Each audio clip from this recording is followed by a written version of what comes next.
¿Quién vive? Y a su nombre. Gloria a Jesucristo. Sean todos bienvenidos a la casa del Señor. Saludo muy especialmente a todas las personas que vienen por primera o segunda vez. Nos alegramos mucho de verles en este lugar que es casa de Dios y puerta del cielo.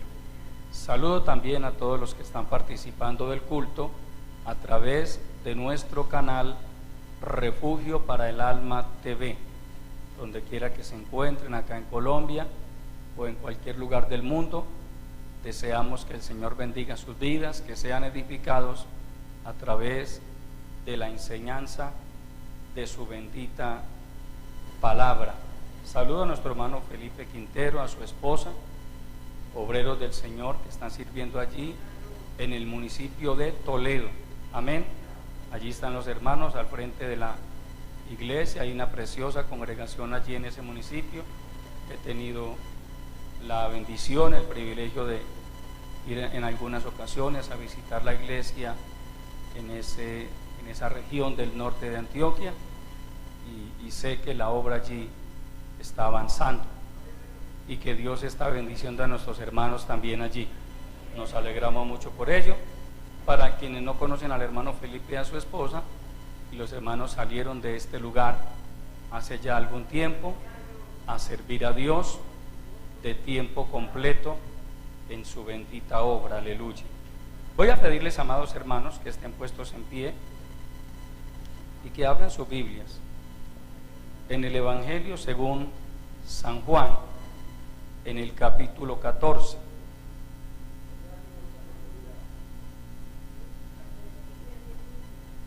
Al nombre de Cristo. Capítulo 14 del Evangelio según San Juan. Vamos a tomar los primeros 3 versículos. Allí dice nuestro Señor Jesucristo lo siguiente: no se turbe vuestro corazón. Creéis en Dios, creed también en mí. En la casa de mi Padre muchas moradas hay. Si así no fuera, yo os lo hubiera dicho. Voy pues a preparar lugar para vosotros. Y si me fuere y os preparare lugar, vendré otra vez y os tomaré a mí mismo, para que donde yo estoy, vosotros también estéis. Amén. Hoy, con la ayuda del Señor, amados hermanos, voy a continuar con el estudio que el Señor me permitió comenzar la semana anterior, que tiene como título Jesucristo vendrá otra vez, pero a levantar a su pueblo. Amén. Voy a pedir que nuestro hermano Felipe nos salude y a la vez nos guíe en oración, pidiendo al Señor que nos bendiga a través de su palabra. Gloria a Dios. Un saludo muy especial a todos los hermanos en esta preciosa mañana, a todos los que nos alcanzan a sintonizar o los que están en sintonía. Amén. Un Dios les bendiga. Al pastor local, quien es mi pastor, al hogar pastoral, Dios les bendiga a todos. Me gozo de estar en este lugar, ya que estamos haciendo algunas diligencias y nos cogió esta bendición de estar en este lugar. Amén. Para mí es de sumo gozo estar en este lugar, ya que Dios también nos tiene sirviendo al Señor allí, como el pastor lo dijo, en Toledo, donde hemos aprendido por la misericordia del Señor muchas cosas y hemos visto la mano poderosa de Dios y seguiremos viendo la mano poderosa de Dios. Amén. Gloria a Dios. Vamos a orar por la palabra del Señor, amados hermanos. Gloria al nombre del Señor. Así que levante un momento su voz si usted quiere que Dios le continúe dirigiendo. Bendito Dios y Padre que estás en los cielos, Señor, en esta hora, Dios mío, estamos delante de tu bendita presencia. Te damos gracias, Señor, porque una vez más nos permites, Señor, venir a tu casa, Señor, para adorarte, para exaltarte y para bendecir tu santo nombre. Señor, yo presento muy especialmente en esta mañana tu palabra, la vida, Señor, de tu pueblo, pero también la vida de tus siervos, Señor. Seas tú dándole, Señor, la gracia, la unción, la autoridad moral, espiritual, y que tu palabra no vuelva a ti vacía, que tu palabra sea, Señor, cual alimento para el alma, Señor, que tiene hambre y sed de justicia, que tu palabra sacie cada corazón, que tu palabra, Señor, redarguya, que tu Santo Espíritu redarguya de justicia, de juicio y de pecado. Que seas tu, Señor, llevándote toda indiferencia, quitando toda turbación de la mente, libertando al cautivo, sanando al enfermo, dando esperanza, Señor, al afligido. Te lo pedimos en el nombre de Jesucristo. De antemano te doy gracias por este privilegio de estar en este lugar y recibir tu palabra, Señor. Que tu palabra no vuelva a ti vacía, sino que dé fruto al 1,000 por 1. Te lo pedimos en el nombre de Jesucristo y te damos muchas gracias. Amén y amén. De antemano, hermano, pedirles que por favor nos apoyen en oración, ya que aquellos lugares, gloria al nombre del Señor, necesitamos también el apoyo del Señor. Amén. Y de ustedes también, amados hermanos. Dios les bendiga. Gloria a Dios. Tomen asiento, amados hermanos. Aleluya. Vamos a entrar entonces a estudiar la bendita palabra del Señor. Jesucristo vendrá otra vez, pero a levantar a su pueblo. Cuando decimos que vendrá otra vez es porque ya vino una vez. Amén. Hace unos 2000 años aproximadamente. La Biblia registra con lujo de detalles su vida y ministerio aquí en la tierra. La historia da testimonio de que Cristo vino, porque nunca se habla desde el punto de vista histórico antes de Buda o después de Buda. Amén. Nunca se habla desde el contexto histórico antes de Mahoma o después de Mahoma, pero sí se dice antes de Cristo o después de Cristo. Es decir, el Señor Jesucristo se convirtió en un referente para la humanidad. Amén. Un referente. Independientemente de la posición religiosa de muchas personas, la historia siempre marcará como punto de partida un antes y un después de la venida de nuestro Señor Jesucristo al mundo. Eso nada más ratifica, certifica que Cristo vino. Amén. El Señor Jesucristo no es una fábula, no es una leyenda. Él es real. Prueba de ello, otra prueba más, es que millones y millones de personas alrededor del mundo creemos en Él, le adoramos, hemos sido cambiados, transformados por su poder. Amén. Aleluya. Nunca se oye decir que un drogadicto haya sido cambiado leyendo El Quijote de la Mancha o algún otro libro de historia universal, pero sí tenemos miles, cientos de miles de testimonios de personas que han sido libertadas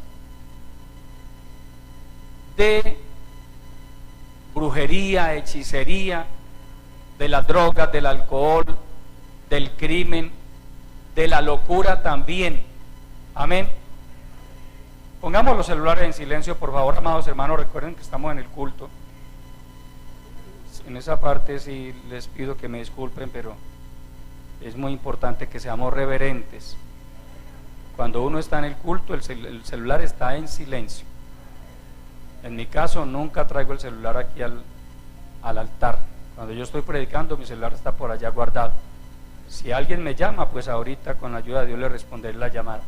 Pero en el culto no respondo llamadas. Amén. Entonces, siendo conscientes de esto, de que Jesucristo vino al mundo, hay otra gran realidad. Él vendrá otra vez, pero no para ser crucificado como en su primera venida, porque en su primera venida Él vino a morir. La muerte de Cristo no fue un accidente, no fue que los hombres sorprendieron a Dios y le mataron a su hijo, no, Él vino a eso.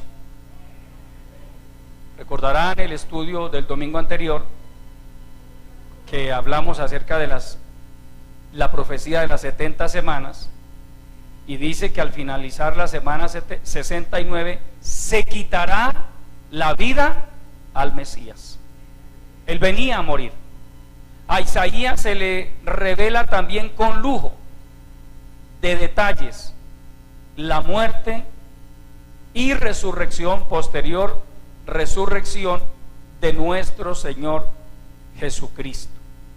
Lo que llama la atención es porque los judíos, conocedores de la ley de Dios, no entendieron eso.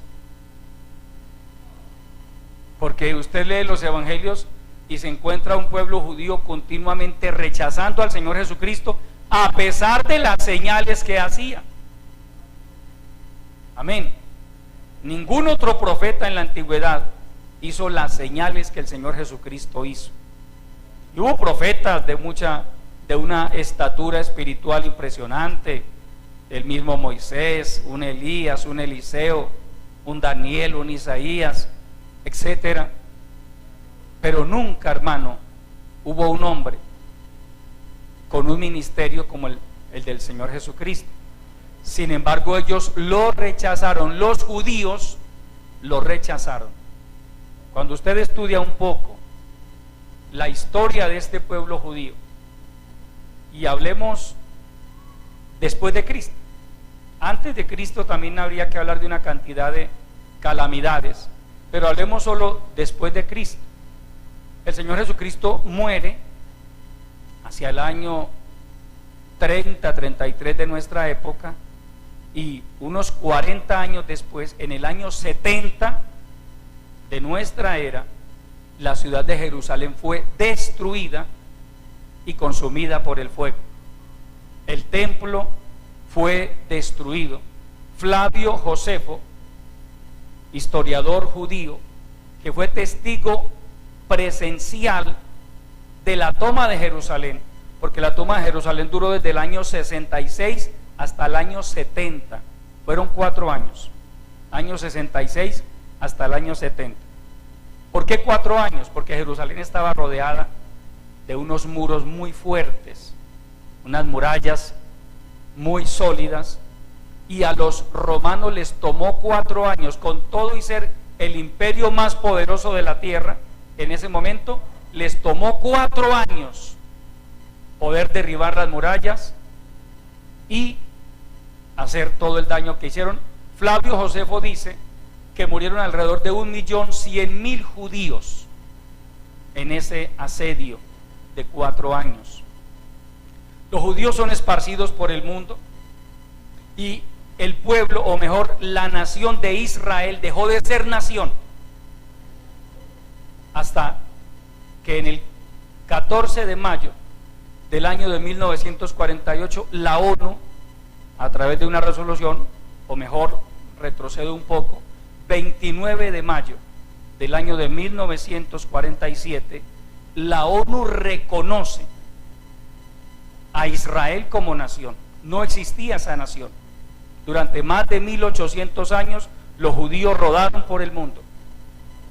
¿Qué fue lo que condujo a que el 29 de noviembre del 47 la ONU se viera en la obligación, en la necesidad de reconocerle a ese pueblo ese territorio histórico, porque los judíos reclamaban una tierra. Llegaron a ofrecerles la isla de Madagascar a los judíos para que se instalaran allí. No, ellos no aceptaron eso, porque su tierra es la tierra de Judea. Eso está en la Biblia, hermano, así no lo quiera reconocer medio mundo. Pero eso está en la Biblia. La Biblia es un documento histórico reconocido, hermano. ¿Qué fue lo que produjo eso? Que Adolfo Hitler, durante la década de los 40, hermano, se ensañó contra este pueblo y se dio a la tarea de exterminar a los judíos. Para la década de los años 40 del siglo anterior, los judíos vivían cómodamente en Europa, eran prósperos, pero muy prósperos, porque el pueblo judío tiene la característica que, hermano, donde llega ellos echan raíces y prosperan.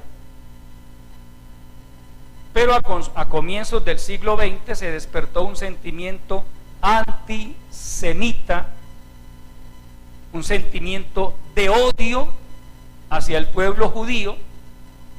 Obviamente uno lo entiende por lo que nos enseñan las Escrituras, ese sentimiento avivado por Satanás, que el Señor lo reprenda. Satanás odia al pueblo de Dios. Amén. Y en Adolfo Hitler, el diablo encuentra ese instrumento perfecto para desatar esa persecución contra el pueblo judío, que llevó al asesinato de unos 6 millones de judíos. Pero todo eso, amados hermanos y amigos, tiene un contexto, tiene una razón, un porqué. El hecho de que el pueblo judío hubiera rechazado a su Mesías, a su Salvador, hizo que Dios se enojara con ellos. ¿Alguno de ustedes ha leído el Evangelio de San Mateo? Por allá en el capítulo 27, cuando Pilato está juzgando al Señor Jesucristo. Pilato era un gobernador romano y está allí al frente de la provincia de Judea. Interroga al Señor Jesucristo y Pilato sale ante la multitud y les dice: yo no veo ningún delito en este hombre. Para colmo de males, mientras Pilato está interrogando al Señor Jesucristo, su esposa le manda a decir: por favor, no tengas nada que ver nada con ese hombre, porque anoche padecí mucho en sueños por causa de él. Pilato estaba entre la espada y la pared. En el fondo, Pilato no quería crucificar al Señor Jesucristo. Pero Pilato era un líder pusilánime, mediocre, y pudo más la presión de los sacerdotes y del pueblo judío. Entonces, cuando Pilato le dice al pueblo: yo no encuentro nada que en este hombre digno de muerte, ellos insistían: crucifícale, crucifícale. Entonces Pilato, como buen cobarde, manda a traer una vasija con agua, se lava las manos delante de la gente y dice: inocente soy yo de la sangre de él. Y el pueblo seguía diciendo: crucifícale. Pero hay un detalle, amado hermano, que no se puede pasar por alto. Cuando Pilato les dijo: inocente soy yo de la sangre de este hombre, ellos, el pueblo judío, en cabeza de los sacerdotes, de los líderes religiosos y la multitud, le respondieron a Pilato: su sangre sea sobre nosotros y sobre nuestros hijos. Es decir, el pueblo judío se acarreó el juicio, ellos mismos pidieron juicio para ellos. Y hermano, con Dios las cosas son serias. Por eso cuídese usted de hablar neciamente. Alguna vez me llamó la atención de alguien a quien reprendieron y le dijeron: ¿a usted no le da miedo irse al infierno? Ah, si me voy al infierno, eso es problema mío. Eso es delicado, amado hermano, hablar de esa manera. Uno lo que debe decir es continuamente: Dios tenga misericordia de mí. No ande desafiando a Dios. El pueblo judío desafió a Dios y les tocó pagar un precio muy alto.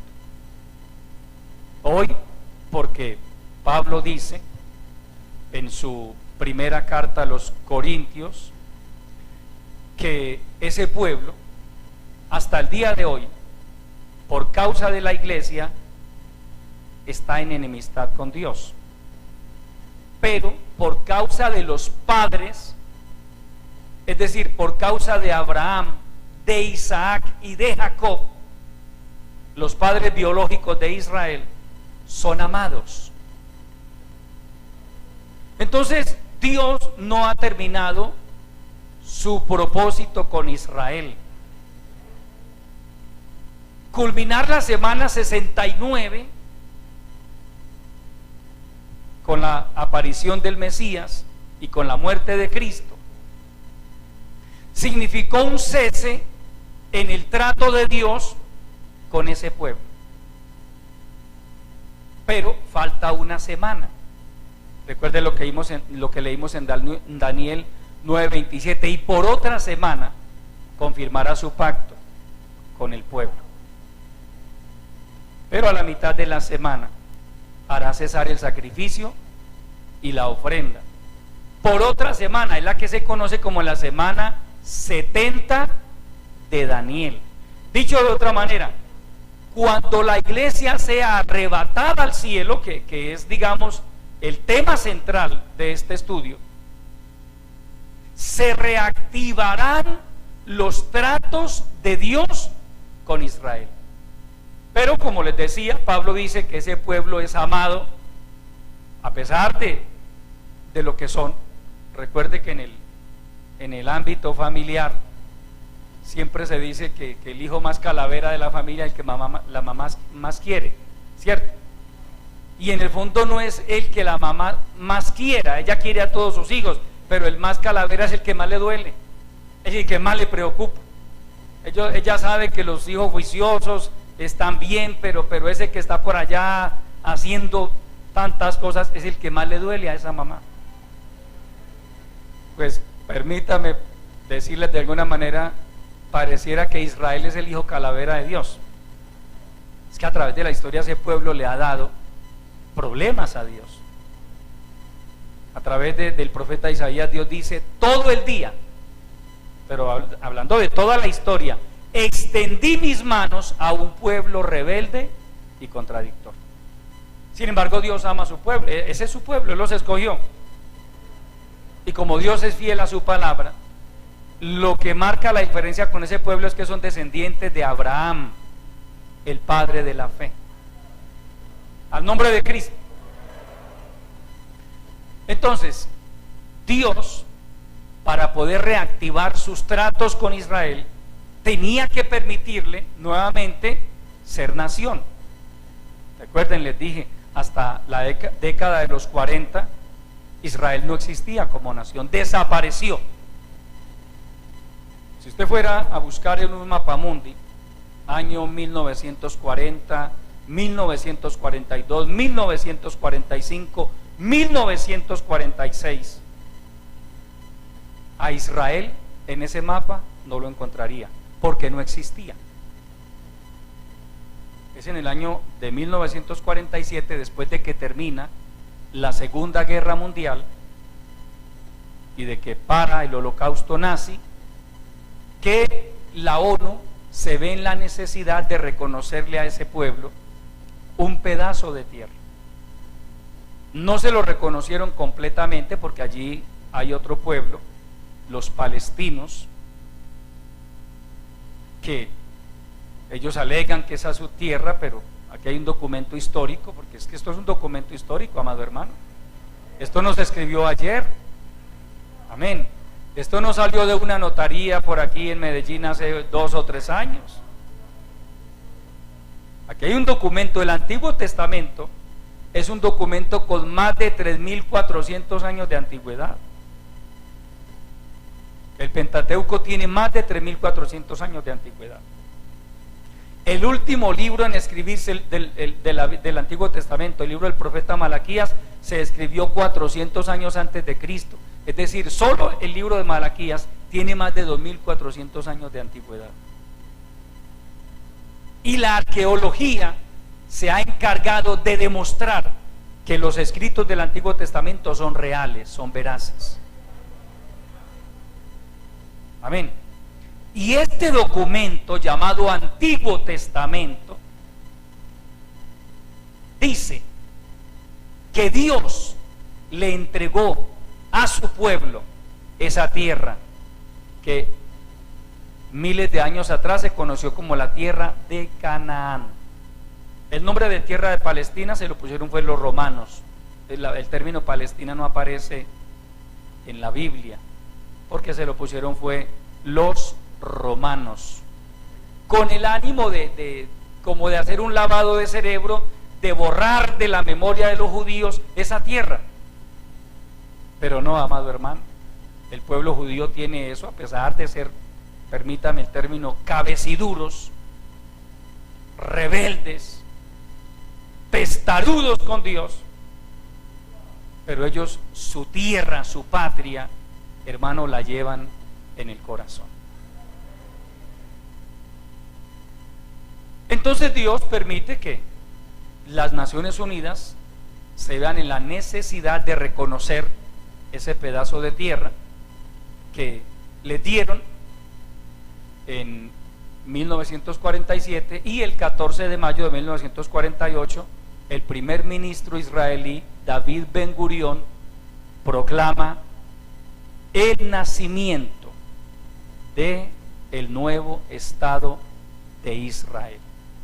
A partir de ese momento, hermano, Israel comienza un proceso de crecimiento, de avance. No ha sido fácil para ese pueblo.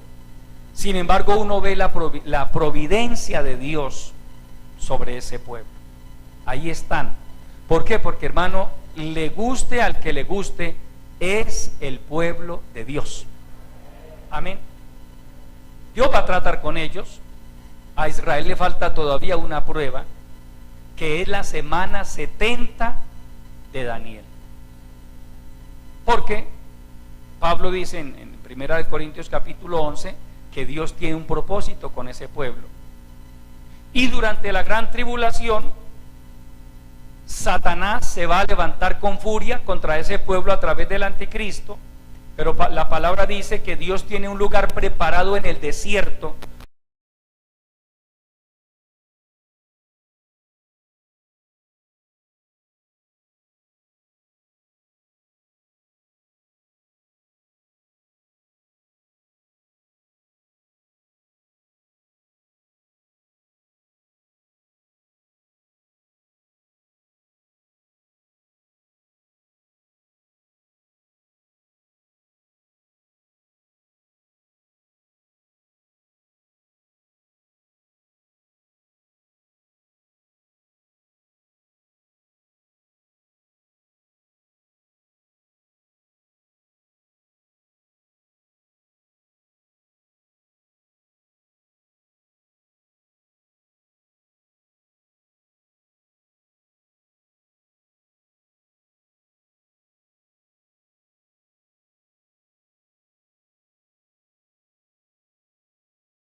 vienen de Israel. Hay una cantidad de cosas, amado hermano, que nos faltaría tiempo para hablar acerca de el aporte que el pueblo judío le viene haciendo a la humanidad. Lo que pasa es que usted no va a encontrar o no va a ver a los antisemitas saliendo públicamente a decir: nosotros reconocemos que los judíos tienen algo especial, que ellos le han hecho un aporte importante a la humanidad. Usted no ve a los grandes líderes del mundo, que muchos de ellos son antisemitas, no los ve reconociendo eso. Pero ese pueblo es un pueblo diferente. Amén. En todos los aspectos.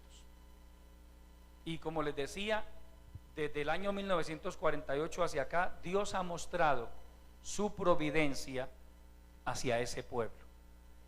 Porque no fue fácil la manera en que los judíos llegaron allí a finales de la década de los 40, porque se encontraron con la oposición de 5 naciones de alrededor, poderosas ellas, entre ellas Egipto, Irak, Jordania y otras, que se levantaron contra ese pueblo.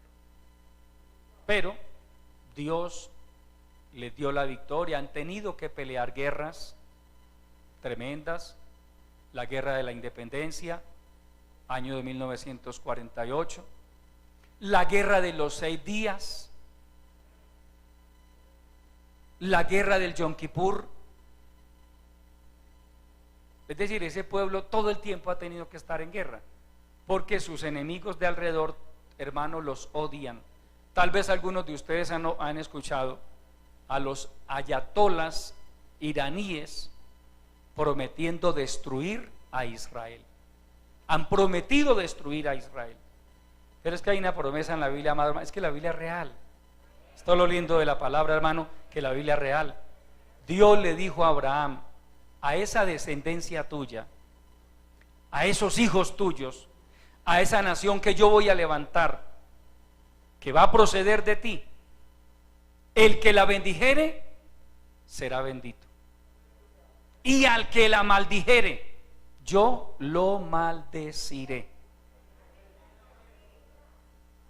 Estudie un poco la historia, a través de la historia, qué ha pasado con todos los que se han levantado contra ese pueblo.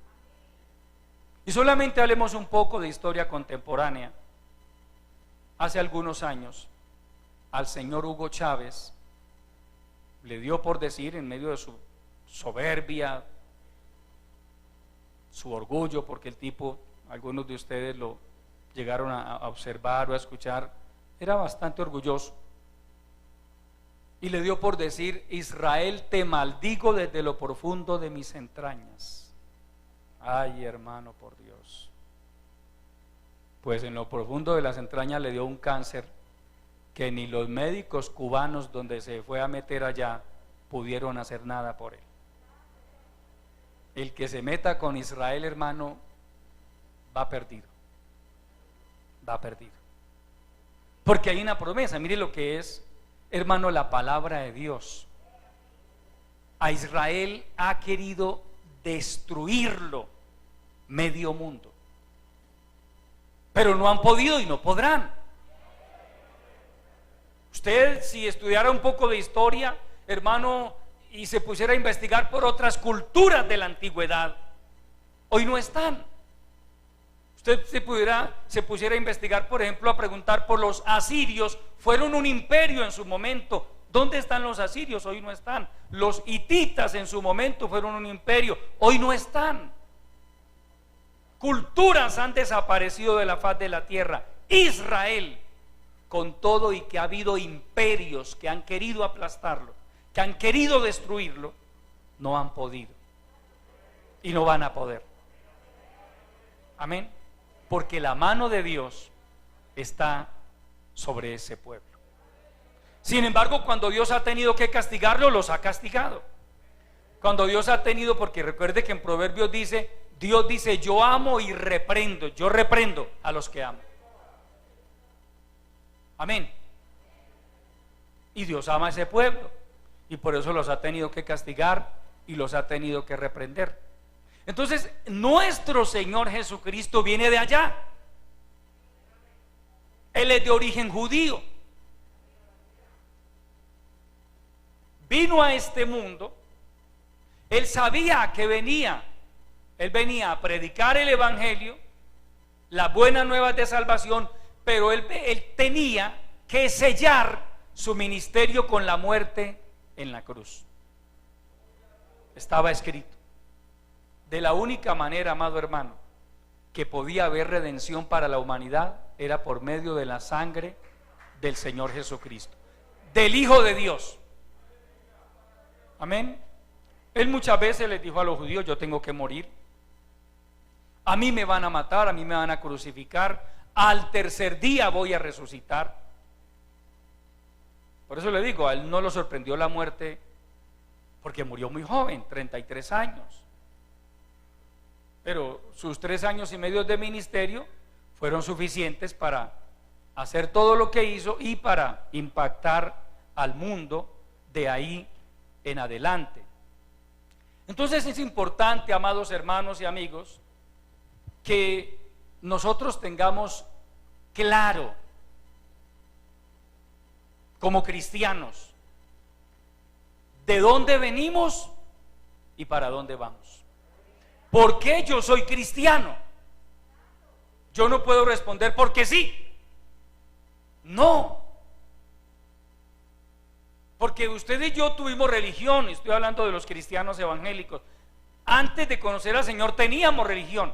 ¿Por qué usted y yo creíamos en X religión? Pues porque nuestros padres nos enseñaron eso. No era por convicción. Podríamos decir fue por imposición. Pero hoy somos cristianos por convicción. Amén. Estamos convencidos, y eso nadie se lo saca a un verdadero cristiano, nadie se lo puede sacar de su corazón, su fe, sus convicciones, al nombre de Cristo, porque hemos tenido un encuentro personal con el Dios Todopoderoso. Una cosa es oír la palabra, que de hecho tiene poder. La palabra cambia, la palabra liberta, la palabra transforma, pero otra cosa muy importante, amado hermano, es llegar a tener encuentros personales con el Señor Jesucristo. Que Dios llegue a tratar con usted de una manera que usted se convenza de que Él es real. Amén. Qué bueno que usted, si no ha tenido esa experiencia, llegue a tenerla, en que Dios se revele a su vida de tal manera que en usted se cumpla lo que Dios le dijo a Jeremías: antes que nacieses te conocí, antes de que nacieses.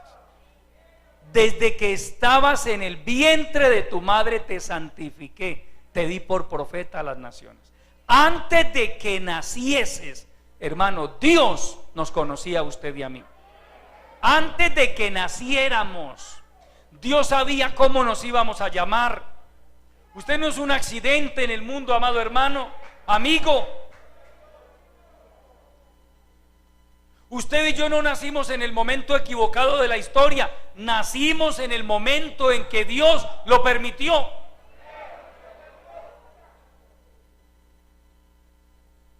Y aquí estamos. Entonces no se pregunte: ¿yo para qué nací? No. Porque hay gente que: ¿yo para qué nací? Personas con amargura en el corazón, con resentimientos, que no han podido superar una cantidad de traumas del pasado. Pues hermano, yo quiero decirle por esta palabra que Dios sana los traumas del pasado. Que una persona no tiene por qué vivir ligada al cordón umbilical de su pasado. No, hermano. Pablo nos dice en su segunda epístola a los Corintios: de modo que si alguno está en Cristo, nueva criatura es. Las cosas viejas pasaron, he aquí todas son hechas nuevas. No le queda bien a un creyente, así sea en el corazón, estar renegando de su vida y estar preguntándose: ¿yo para qué nací? No, amado hermano. Ahora lo que yo debo pedirle al Señor en oración es: Señor, revélame tu propósito para con mi vida. Primero ya me reveló el más importante, Dios me salvó. Amén. Si usted y yo estamos aquí es porque Dios quiere que seamos salvos y vayamos al reino de los cielos. Primero. Pero segundo, mientras estamos en esta tierra, ¿qué quiere Dios que nosotros hagamos?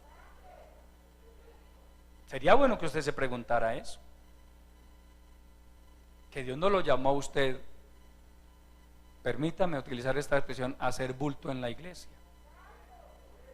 Usted puede ser un instrumento útil en las manos de Dios, si usted lo quiere. Amén. Porque servir a Dios es un privilegio y es una bendición. Mire, será tan importante eso que el Señor Jesucristo dice: donde yo estuviere, allí estará mi servidor. Mi servidor. A Dios le agrada que usted y yo le sirvamos, predicando su palabra, hermanos, siendo activos dentro del cuerpo de Cristo. Hay mucho que hacer en la iglesia del Señor, demasiado. Si usted se matricula en alguno de los departamentos de la iglesia, usted le puede servir a Dios de muchas maneras. Y Dios dice en la epístola a los Hebreos que Dios no es injusto para olvidar nuestro trabajo, nuestra obra de amor en favor de los santos, es decir, en favor del pueblo de Dios. Cuando Hebreos dice en favor de los santos, no está hablando de San Pedro ni de San Judas, no. En favor de los santos somos nosotros. Cuando la Biblia habla de los santos, habla del pueblo de Dios. Amén. Y a Dios le agrada que usted y yo le sirvamos. La iglesia es un organismo vivo que continuamente está en acción. Pedro dice que nosotros somos piedras vivas que debemos contribuir al crecimiento de ese edificio llamado la iglesia de Cristo. No me refiero a este edificio de ladrillos, no. La Biblia, en un sentido metafórico, compara la iglesia con un edificio. Amén. Que es construido con ladrillos, en la antigüedad con piedras. Entonces Pedro dice: vosotros también como piedras vivas, sed edificados. Usted está llamado a ser alguien en las manos del Señor, amado hermano. Si usted se pone en las manos de Dios, y es más, si usted de todo corazón le dice: Señor, revélame tus planes, tu voluntad para conmigo, ¿qué quieres que yo haga? Dios le va a hablar y Dios va a tratar con su vida, porque Dios es real y Él es un Dios personal. Al nombre de Cristo. Entonces, el buen cristiano está definido con respecto a su fe, a sus convicciones y, escúcheme, con respecto a su esperanza. Por eso le dije: usted y yo sabemos de dónde venimos y para dónde vamos. Vamos al libro de los Hechos, capítulo 23.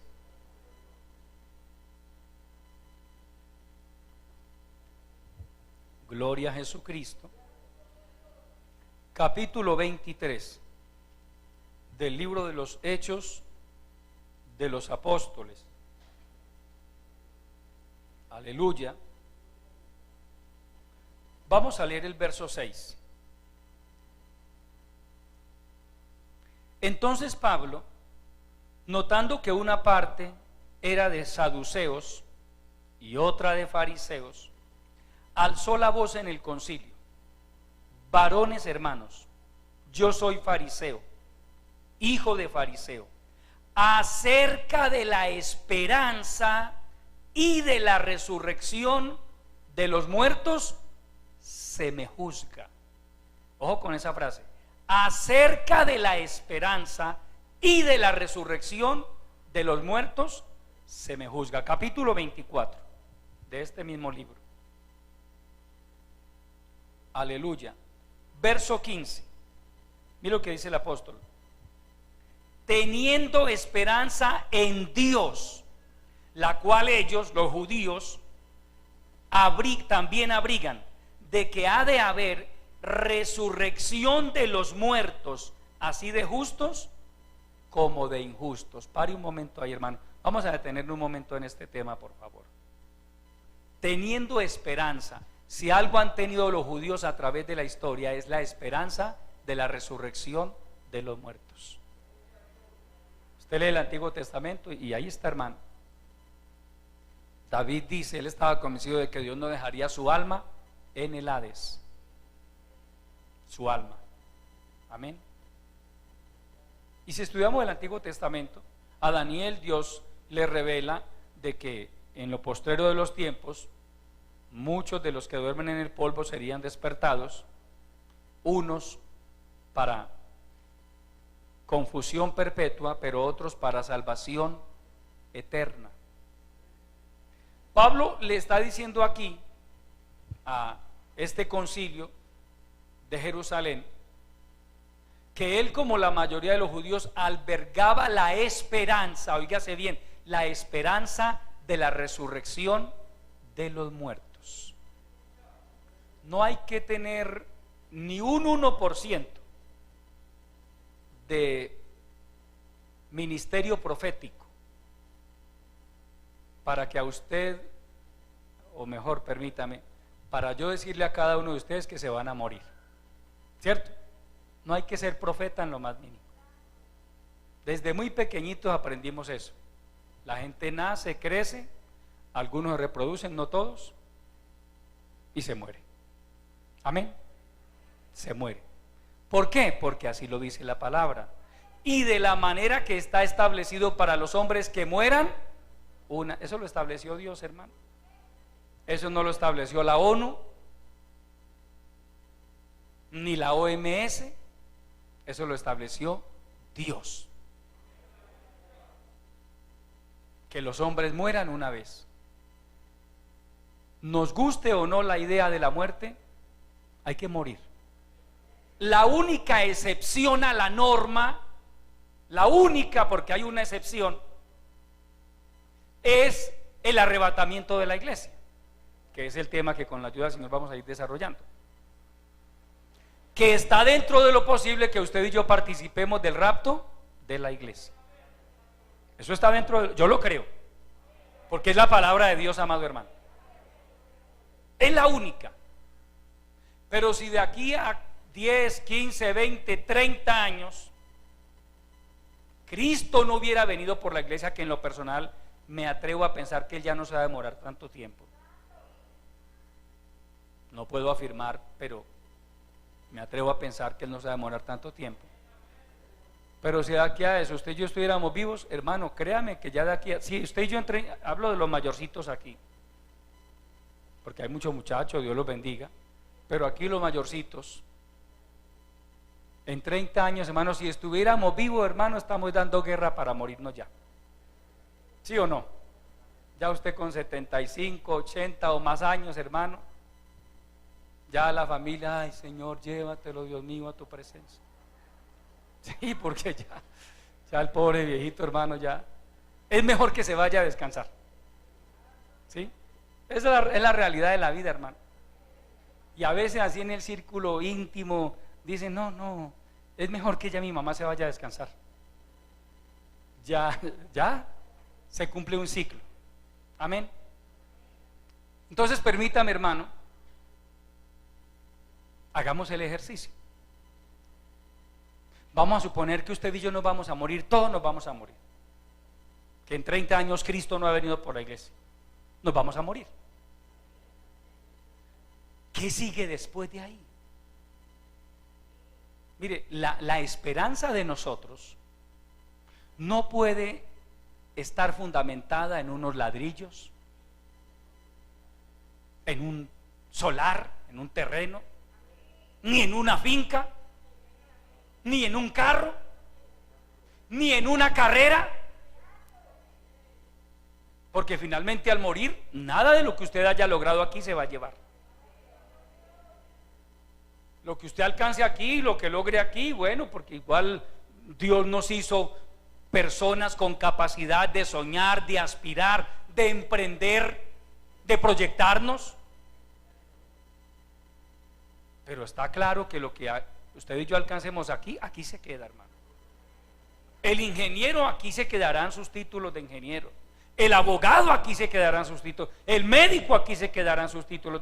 El multimillonario, el hombre más rico del mundo, aquí se queda su título y su plata también.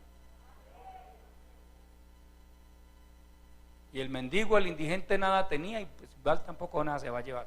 Pablo dice, porque nada hemos traído a este mundo y sin duda nada nos hemos de llevar.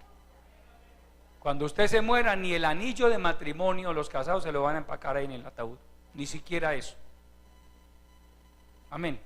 Nada, nada, hermano, nada. Ahora la pregunta es, ¿ahí termina todo? No, amado hermano, Pablo está hablando de la esperanza de la resurrección de los muertos. Seamos honestos. ¿A quién o a quiénes, yo me voy a incluir ahí, nos gustaría vivir 150 y 200 años llenos de vida y salud? Si a usted no, a mí sí. A mí sí. Yo le confieso, a mí sí. Amén. Aquí es imposible, pero allá es posible. Pablo habla de la resurrección de los muertos, la esperanza de la resurrección de los muertos. Que el pueblo judío, por su conocimiento de Dios y de las Escrituras, siempre ha albergado esa esperanza. Vaya al Evangelio según San Juan, capítulo 11, y miramos algo allí, aleluya. Al nombre de Cristo. San Juan capítulo 11.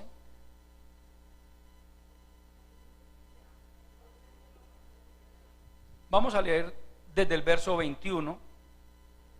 Allí nos está hablando la palabra acerca de la resurrección de Lázaro. Llega el Señor Jesucristo a la casa de Marta. Lázaro había muerto hacía 4 días. Verso 21. Y Marta dijo a Jesús: Señor, si hubieses estado aquí, mi hermano no habría muerto. Mas también sé ahora que todo lo que pidas a Dios, Dios te lo dará. Jesús le dijo: tu hermano, ¿qué le dijo? Resucitará. Mire la respuesta de Marta, verso 24. Marta le dijo: yo sé que resucitará en la resurrección, en el día postrero. Preste atención a ese detalle, hermano. Mire lo que Marta le dice: yo sé. Es decir, nosotros como judíos tenemos la convicción de que vamos a resucitar en la resurrección, en el día postrero, es decir, en el día final. Si ve que Marta no le dice: Señor, ¿y de qué me hablas? ¿Cómo así que mi hermano resucitará? Yo no entiendo. No, ella lo tenía claro como mujer judía que era. Los judíos lo tenían claro. Para el pueblo de Dios, para los hombres y mujeres de Dios en la antigüedad, morir era ser reunido a su pueblo. ¿Lo ha leído alguna vez? Abraham murió y fue unido a su pueblo. Isaac murió y fue unido a su pueblo. José murió y fue unido a su pueblo. Ellos siempre han creído en la resurrección de los muertos. Siempre. Por eso Pablo habla de la esperanza de la resurrección de los muertos. Y él dice: no solo yo, todos los de mi nación tenemos la esperanza de que ha de haber resurrección de los muertos. ¿Por qué es importante esto, amado hermano? Porque La Biblia dice que habrá resurrección de los muertos, tanto de justos como de injustos. La diferencia con los justos es que hemos de disfrutar en la presencia de Dios por toda la eternidad. Es lo que le decía ahorita. Si usted aquí quisiera vivir 80, 90, 100 y más años, pero gozando de salud, porque para que usted con 120 años y por ahí ya que no pueda ni mover la mano, que no sea capaz de coger una cuchara y llevarla a la boca, pues para qué así 120 años. Amén. Es la realidad. Ay, tan lindo el viejito, 110 años, pero ¿qué hace con 110 años? No puede hacer nada. Pues ya eso no es un motivo de orgullo. De hecho, la Biblia dice que cuando vienen los años, en los cuales ya no hay contentamiento. Acuérdate de tu Creador en los días de tu juventud, antes de que vengan los días malos, los años de los cuales tengas que decir: no tengo en ellos contentamiento. Se llega a un momento en la vejez, hermano, en que hasta el olor de un delicioso bistec le fastidia al pobre anciano. Amén. Si usted ha leído el segundo libro de Samuel y ha leído o ha prestado atención a la historia cuando David tiene que salir huyendo de Absalón, su hijo, cuando termina ese conflicto, que Absalón muere, David comienza a regresar a Jerusalén y se encuentra con un anciano llamado Barzilai, de más de 80 años. Y cuando David estuvo huyendo de Absalón, Barzilai, un hombre pudiente, le mandó a David provisiones para él, para su familia, para sus hombres. Cuando David está regresando hacia Jerusalén, David se encuentra con Barzilai y le dice: Barzilai, vente conmigo a Jerusalén, yo te sustentaré. Y Barzilai le dice: no, mi señor el rey, ya para qué, yo con más de 80 años, ya yo no puedo disfrutar ni distinguir entre la alegría. No. Este anciano, con mucho respeto, le dijo al rey: le agradezco mucho, pero ya no. Es decir, yo ya no encontraría placer en eso, en estar en el palacio del rey, en que me sirvan de los manjares del rey. Yo ya no encuentro placer en eso. A ese nivel se llega en este mundo, amado hermano. Y esto es pasajero. Pero cuando usted y yo entendemos, amado hermano, que esto no termina aquí, que después de la muerte hay un más allá, real, tangible, no tangible para nosotros aquí, pero después de este mundo, eso allá es tangible. A Juan se le mostró un cielo nuevo y una tierra nueva. Hermano, si esta tierra es bonita y es agradable, porque este planeta es bonito, hermano, este planeta, porque el hombre lo tiene ya acabado, pero yo quisiera, hermano, hubiera querido conocer el mundo hace 4000 años, cuando no había contaminación, cuando no había toda esta industria que hoy existe. ¿Cómo serían los paisajes de este planeta, hermano? Si hoy hay paisajes hermosos, ¿cómo sería miles de años atrás? Entonces, si Dios hizo esta tierra tan hermosa, pregúntese usted: ¿cómo serán el cielo nuevo y la tierra nueva que Dios va a hacer para que nosotros vivamos allá con Él? Juan dice: allí no habrá más muerte, ni llanto, ni dolor. Allí la gente no se va a envejecer. Ahora alguien podrá preguntarse con razón: hermano, entonces el viejito que muere de 90 años, que ya no puede ni moverse, ¿allá va a ser así? No, hermano, no. Es que lo que tiene a la persona aquí en esa condición es este cuerpo que se le envejeció. Pero una vez que el alma salga del cuerpo, hermano, el alma no envejece. Lo que envejece es este cuerpo de carne. Pablo dice que aunque nuestro hombre exterior se va debilitando, el interior, nuestra alma, no obstante, se va fortaleciendo, se va renovando. Entonces no crea que usted en el cielo va a ver un poco de almas por allá de ancianitos así. No, hermano, no. Eso es aquí.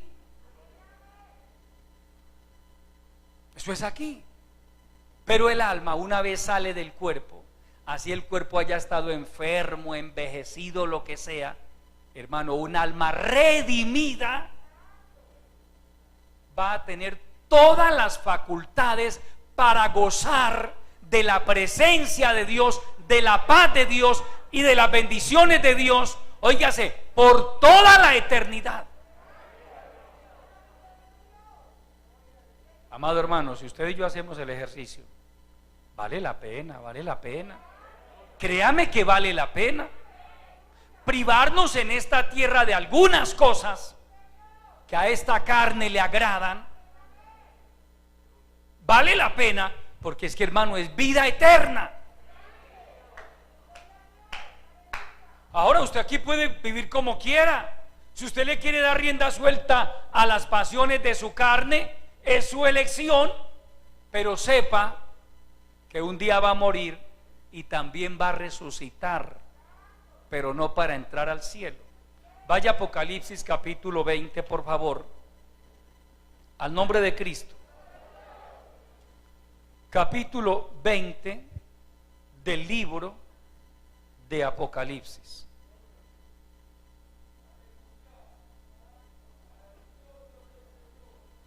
Vamos a leer desde el verso 11 hasta el 15. Si las Biblias que tienen subtítulo, en ese capítulo, en ese versículo 11 dice: el juicio ante el gran trono blanco. Présteme atención un momento para que usted se ubique. Amado hermano, el juicio ante el gran trono blanco no es otra cosa que el juicio final. El juicio final. Amén. Bueno, verso 11.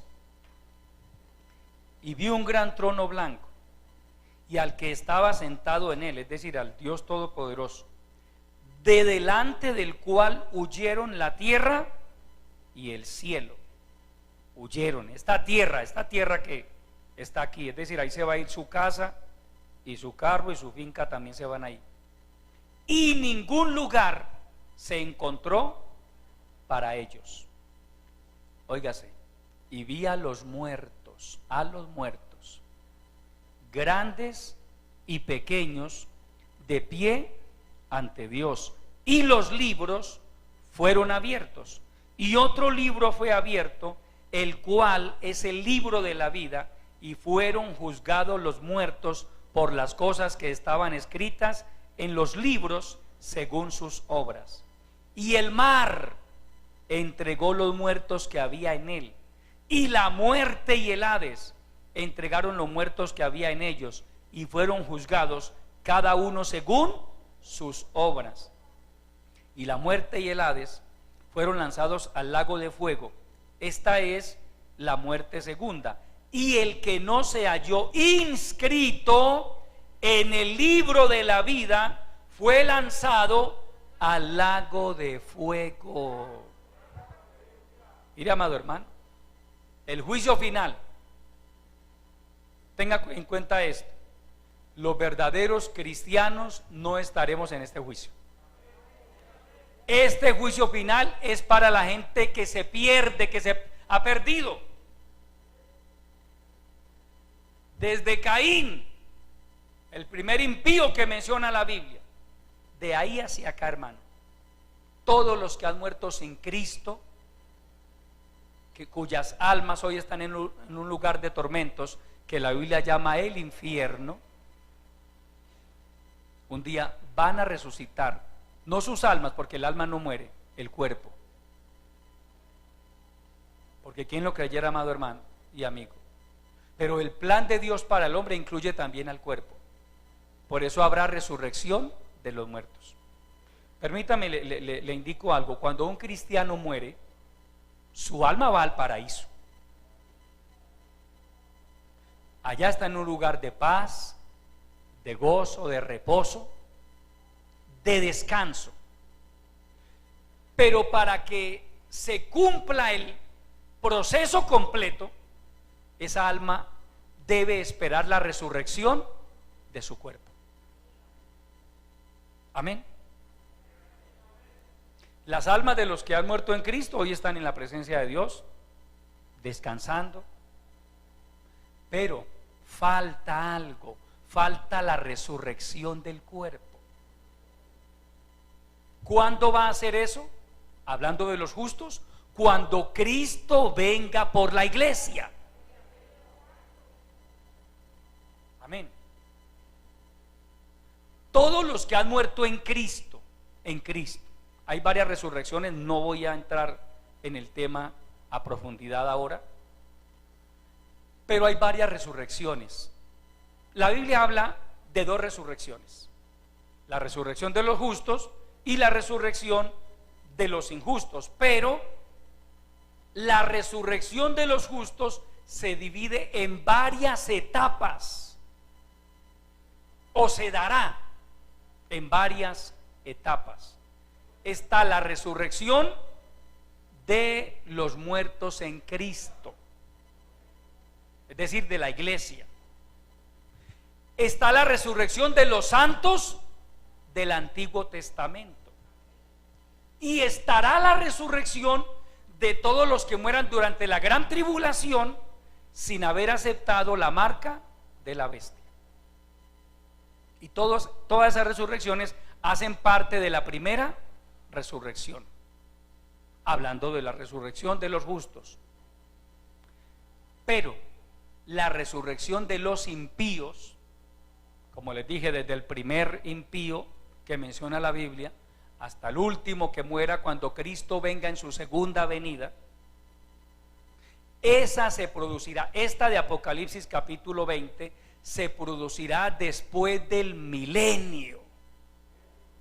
Después del milenio. Por eso se le llama el juicio final, porque tienen que cumplirse todas las dispensaciones de Dios con el hombre en la tierra. La última, la dispensación del cumplimiento de los tiempos, o el milenio. Porque recuerde que en el milenio mucha gente también se le va a revelar a Dios. No durante el milenio, sino al final del milenio, cuando Satanás sea suelto de su prisión. Porque toda la gente que nazca durante el milenio, que seguramente serán miles de millones de personas, esa gente no ha pasado por pruebas, esa gente no va a saber qué son ataques de las tinieblas, no va a saber qué son hambrunas, sequías, inundaciones, nada. En el milenio va a ser perfecto esto aquí en la tierra. Esa gente también va a ser probada por Dios. Por eso al final de los 1000 años Satanás será suelto de su prisión para salir a probar a la humanidad, y muchos se van a rebelar contra Dios. Pues esos se van a perder también, y esos van a tener que estar también en este juicio. Amén. Pero entonces mire, amado hermano y amigo, la vida no termina con la muerte en esta tierra. El alma de una persona al morir va o al cielo o al infierno, que queda en las profundidades de la tierra. ¿De quién depende eso? De usted, de mí. No depende de Dios. Tenga claro, no depende de Dios. Que usted se vaya al infierno no depende de Dios, depende de usted.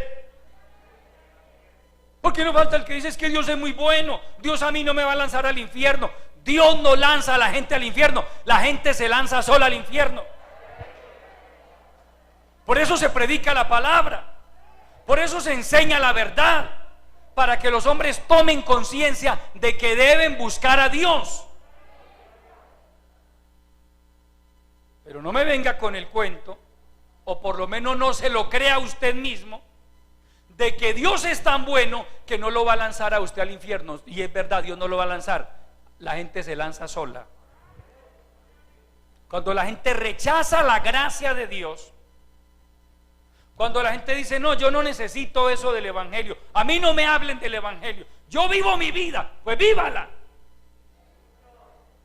Pero sea consciente de que si se muere así, disfrutando su vida, se va a ir al infierno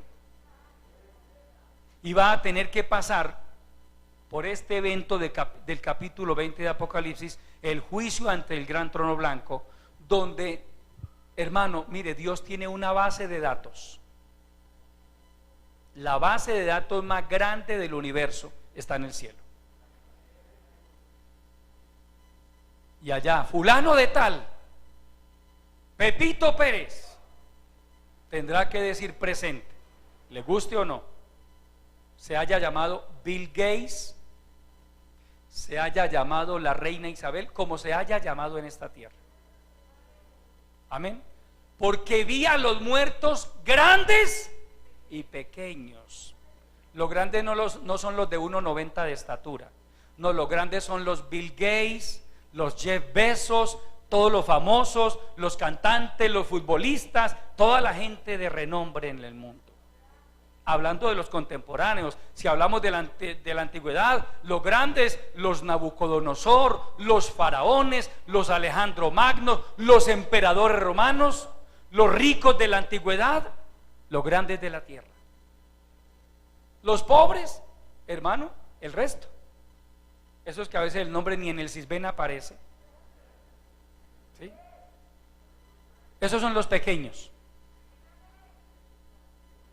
Lo llaman hoy en día un término, un eufemismo, los ciudadanos de a pie. Grandes y pequeños, eso no importa. Allá no va a ver usted, por ejemplo, usted ve los grandes líderes del mundo, hermano, con unos esquemas de seguridad más grandes que toda esta congregación junta. Solo el esquema de seguridad para guardar a un señor o a una señora. Allá, esos pobres infelices no van a tener esquema de seguridad. No lo van a necesitar tampoco. Y los libros fueron abiertos.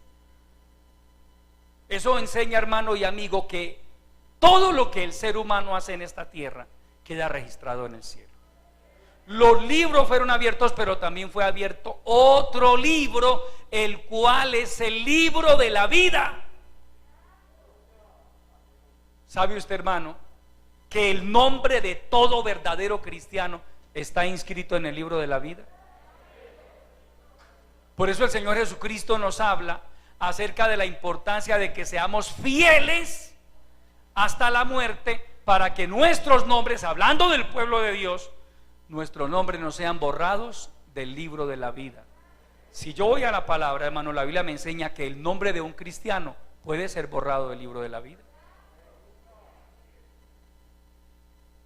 También depende de usted y depende de mí.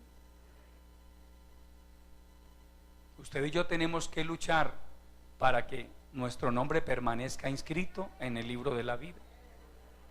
Entonces se va a abrir otro libro, el cual es el libro de la vida. En el juicio final, hermano, en el juicio final no hay salvos, ahí todos son perdidos, todos. Pero para testimonio de ellos, para demostrarles que sus nombres no están escritos en el libro de la vida, lo van a abrir también. Pepito Pérez, búsquelo en el libro de la vida, no aparece. Señor, que yo tengo que aparecer, no está. Mire, no está. Como cuando usted va por allá a rogar por una cita en una EPS en el Sisbén.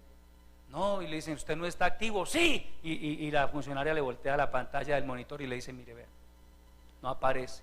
Ahí digité su documento, mire, no aparece. Así va a ser en el cielo, amado hermano. Así va a ser en el juicio final. ¿Y sabe qué pasa con esta gente? Después del juicio, después de demostrar que sus nombres no estaban escritos en el libro de la vida, fueron arrojados, dice la palabra, fueron juzgados según sus obras, y el que no se halló inscrito en el libro de la vida fue lanzado a un lago de fuego. Mira, amado hermano y amigo, yo le enseño a usted lo que dice la palabra de Dios. Usted se reserva el derecho de creer o de no creer, pero yo cumplo delante del Señor con enseñarle la palabra. Yo le pregunto, hermano, respóndase a sí mismo, ¿dónde quiere usted pasar la eternidad, hermano y amigo? ¿En el cielo? ¿En la presencia de Dios? ¿O en el lago que arde con fuego y azufre? Yo no necesito que me muestren el lago que arde con fuego y azufre para entender que es un lugar terrible. Échele solo una miradita a un video de lo que está sucediendo hoy en la isla de La Palma, en Islas Canarias, para que vea usted allí, hermano, una pequeña demostración de lo que es el infierno. Hace más de 2 meses está saliendo, hermano, uno se queda aterrado. ¿De dónde sale tanto fuego líquido?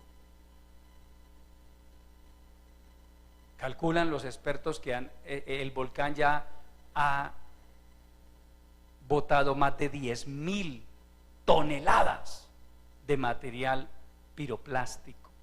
Así se le denomina a esa mezcla, a esa colada, la llaman ellos, de roca, porque literalmente roca derretida. ¿De dónde sale tanto, hermano? Es que el interior de la tierra es fuego líquido. Y de alguna manera, hermano, Dios nos quiere hacer entender a usted, a mí. ¿Quiere saber lo que es el infierno? Mire eso. El fuego que no se apaga. Entonces, ¿cómo no va a valer la pena, amado hermano, luchar aquí el poco de tiempo que nos quede a usted y a mí? Porque así si fueran 40 años, eso es poco tiempo. Muchos de nosotros podemos mirar hacia atrás y decir, ¿qué hace que yo tenía 5 años? ¿Qué hace que yo tenía 8 años? ¿Qué hace que yo fui por primera vez a la escuela? ¿Usted se acuerda de eso? Yo sé que se acuerda. Yo también lo recuerdo. ¿Y qué hace eso? Como dice una canción por ahí secular, parece que fue ayer, hermano. Entonces, que de aquí hacia allá, hacia adelante, nos queden 10, 15, 20, 30 años más, hermano, eso igual no es nada. Nada. Es el tiempo, lo que Dios nos quiera dar de más en esta tierra, el tiempo que usted y yo debemos seguir luchando para permanecer fieles al Señor. Porque de eso depende, amado hermano y amigo, su eternidad. Su eternidad. Amén. La eternidad. Aquí no estamos hablando de que a usted lo saquen o no lo saquen del CISBEN, de que usted se pensione o no se pensione. No, estamos hablando de la eternidad, de eso.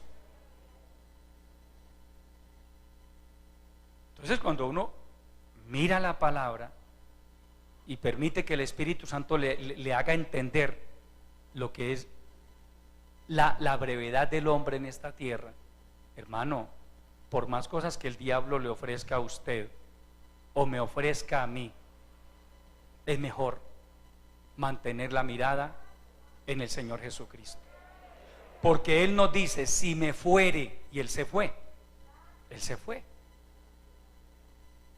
vendré otra vez. ¿Usted cree eso? Yo lo creo, hermano. Yo lo creo porque la palabra de Dios es real. Vendré otra vez y os tomaré, os arrebataré a mí mismo, para que donde yo estoy, vosotros también estéis. Al nombre de Cristo. Hermano, no se deje engañar por el diablo. Reprenda la obra de las tinieblas. Le voy a decir algo y con esto termino.